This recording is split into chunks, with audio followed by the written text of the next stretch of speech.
আজকে আপনাদের র্যালি করছেন, র্যালিটা কি উদ্দেশ্যে করছেন?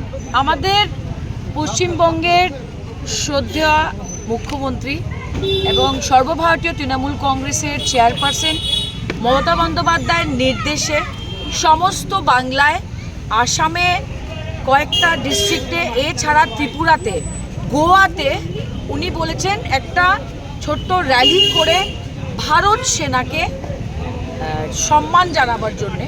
কারণ আজকের দিনে আমরা যে সুরক্ষিত আছি এই দেশে, আজকে যুদ্ধ হচ্ছে কিন্তু আমরা সুরক্ষিত, এটার পুরোপুরি কৃতিত্ব ভারত সেনাকে।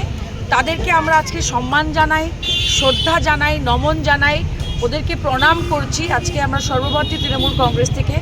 এবং কাছাড় জেলার যারা তৃণমূল কংগ্রেসের আজকে কর্মীরা, নেতৃবৃন্দরা যাদের যোগদান দিয়েছেন তাদেরকে ধন্যবাদ জানাচ্ছি। আর দেশের ব্যাপারে যখন দেশের সুরক্ষার প্রশ্ন ওঠে তখন আমাদের নেত্রী মমতা বন্দ্যোপাধ্যায় স্পষ্টভাবে বলে দিয়েছে আমরা এক, আর ভারতবর্ষকে কোনোদিন কোনো ডেঞ্জারে যে দেশ ফেলবে সে দেশের বিরুদ্ধে আমরা দাঁড়াবো। আমি আবার সবার পক্ষ থেকে, সর্বভারতীয় তৃণমূল কংগ্রেসের পক্ষ থেকে ভারত সেনা, যারা এয়ারফোর্স আছে, নেভি আছে, আর্মি আছে, সবাইকে আমরা ধন্যবাদ জানাচ্ছি। জয় হিন্দ।